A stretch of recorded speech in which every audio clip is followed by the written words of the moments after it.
Okay, hi, my name is Laura Guzman. I am a student of Business Administration, and today I am going to present you the case study of how Subway entered to Peru on 2010, and it all will be related with one of the intermediate entry modes, more specifically with the franchising. Subway has expanded its horizons to the international level through its international franchising model since 1984, but in 2002, after facing some problems, had to leave the Inca country, Peru. By 2010, the challenge was entering again to the country and not to die in the intent.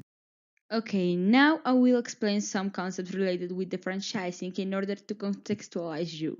So once a company decides the country where go, it's time to select the correct strategy to enter to this determined country. There exist three entry modes: the export, the intermediate, and the hierarchical modes. By effects of this case, I am going to talk about of one of the principal intermediate modes, and this is the franchising. It is defined as a business relationship in which the franchisor assigns to independent people the right to market and distribute the franchisor's goods or services and to use the brand name for a fixed period of time. There are two different ways to enter in a foreign country through franchising. The first is the direct model in which the franchisor deals directly with the person who is going to acquire the franchise, and the second is the master franchising or indirect, which occurs when a franchise contracts with someone to provide services to the franchisee in a given territory. Also, it's important to highlight that the franchisor should first of all recognize if truly exists an opportunity in that country and evaluate different aspects in the culture of that country, including if the inhabitants would accept this business model, if the country has an auspicious environment for this, and if it will be sustainable in the time. Subway was founded in 1965 by Fred DeLuca and Peter Buck. By 1974, they had 16 owned operated restaurants and decided to open their first franchise. By 1984, they decided to go abroad and open their first international store in Bahrain. Since that day, the company has not stopped grow. Now has presence in America, Africa, Europe, Asia, and Oceania. Now is the biggest food chain in the world with 42,431 stores in the world and with a brand valued on 18.7 billion of dollars.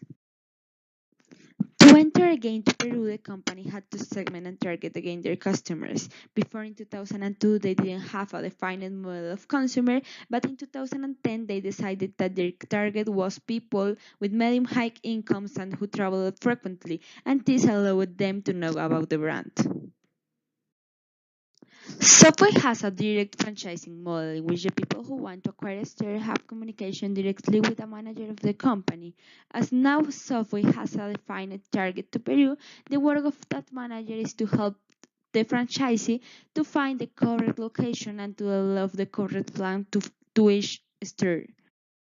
The work of that manager is also to develop strong relations with the franchisee person, based on the trust, giving a support in all the topics related with the correct management of the stores, marketing, locations, and some advices that could help the entrepreneur. Another fact that Subway had to have in account was the strong relation of Peruvians with their culture, especially with their food. The food in Peru has, by the general, a strong fundament in the identity of their inhabitants, and this is why it should not be ignored. So one of the strategies that Subway used to enter to that cultural barrier that has forced them to leave the country in 2002 was to include some native foods as avocado, corn, roasted chicken, among others. So, thanks to these strategies, Subway now still existing in Peru.